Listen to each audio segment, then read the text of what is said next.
Statistique intéressante maintenant qui est le résultat de recherche de nos collègues de TVA Québec. À Québec se poursuit d'ailleurs le salon de l'auto.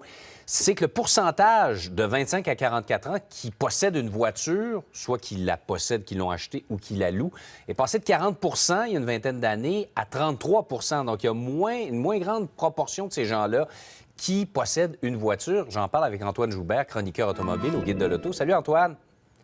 Salut! Est-ce que ça te surprend d'abord?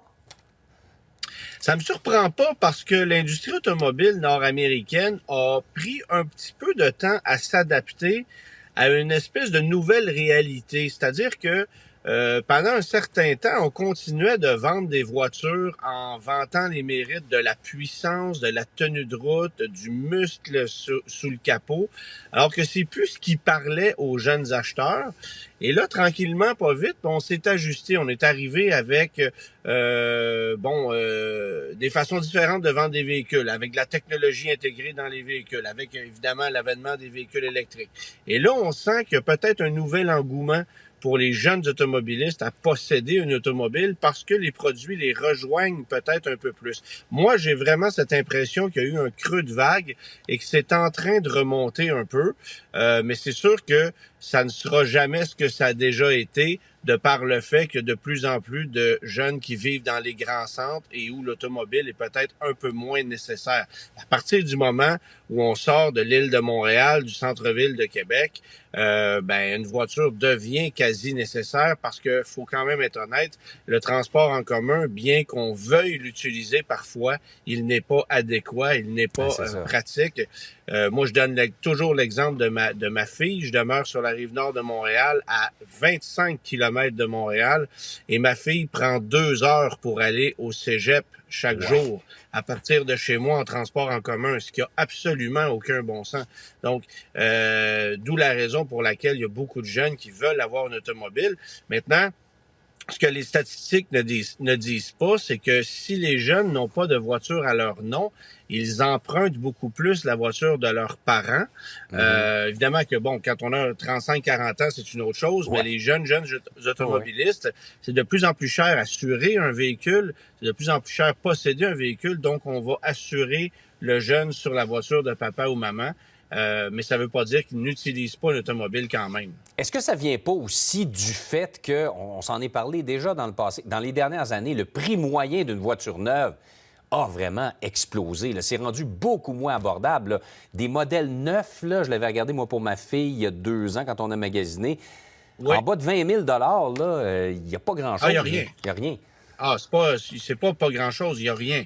Une voiture neuve, aujourd'hui, en bas de 25 000 je les compte sur les doigts de ma main. Il y a absolument rien sur le marché. Puis sur papier, il y aurait quelques modèles de disponibles, mais quand vous allez aller au concessionnaire, vous allez vite vous rendre compte que ce véhicule-là qui existe de façon technique n'est pas disponible à la vente et on va essayer de vous vendre le modèle qui est juste au-dessus, qui coûte 3 000 de plus et qui finalement coûte 25 000. Donc, les modèles de base là, qu'on affiche et qu'on publicise de moins en moins, il faut être honnête, c'est de moins en moins populaire. D'ailleurs, les jeunes n'ont plus cet intérêt pour avoir une première petite voiture de base, comme c'était peut-être le cas avec notre génération. Aujourd'hui, on va avoir le gadget techno, on va avoir la voiture branchée, la voiture connectée. C'est ce qui parle beaucoup plus aux jeunes automobilistes aujourd'hui. On veut que la voiture soit polyvalente, qu'elle soit multifonctionnelle de plus en plus.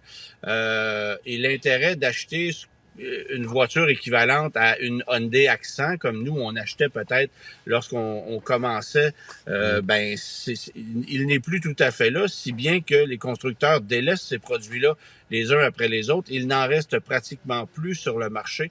Au moment où on se parle, il n'y a que Mitsubishi et Nissan qui ont encore des voitures sous-compactes à offrir en 2024.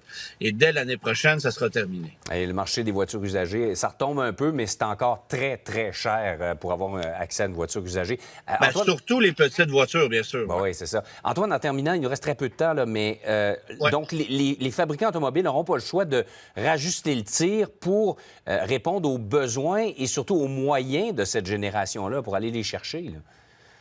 Bien, absolument. Donc, évidemment que on souhaite aller chercher cette clientèle-là, on souhaite la renouveler parce que ce qu'on veut pas quand on est un constructeur automobile, c'est de voir sa clientèle vieillir. De rajeunir sa clientèle, c'est toujours un défi. Il y a des marques comme Buick, comme Chrysler qui peinent à renouveler leur clientèle. Mais évidemment que des constructeurs plus jeunes comme Tesla, par exemple, alors là, eux, ils ont le vent dans les voiles avec une plus jeune clientèle et c'est l'objectif cible. Et c'est pour ça que Tesla connaît à ce point de succès, c'est parce qu'on va chercher une nouvelle clientèle qui n'avait peut-être pas acheté beaucoup de voitures neuves dans le passé. Souvent, les acheteurs d'une Tesla, c'est les acheteurs d'une première voiture neuve qui ont peut-être eu une voiture d'occasion dans le passé et qui se sont jetés dans la fosse aux lions avec cette nouvelle philosophie automobile. Antoine, merci beaucoup d'avoir commenté ça avec nous ce matin. Toujours un plaisir. Au revoir. Au revoir.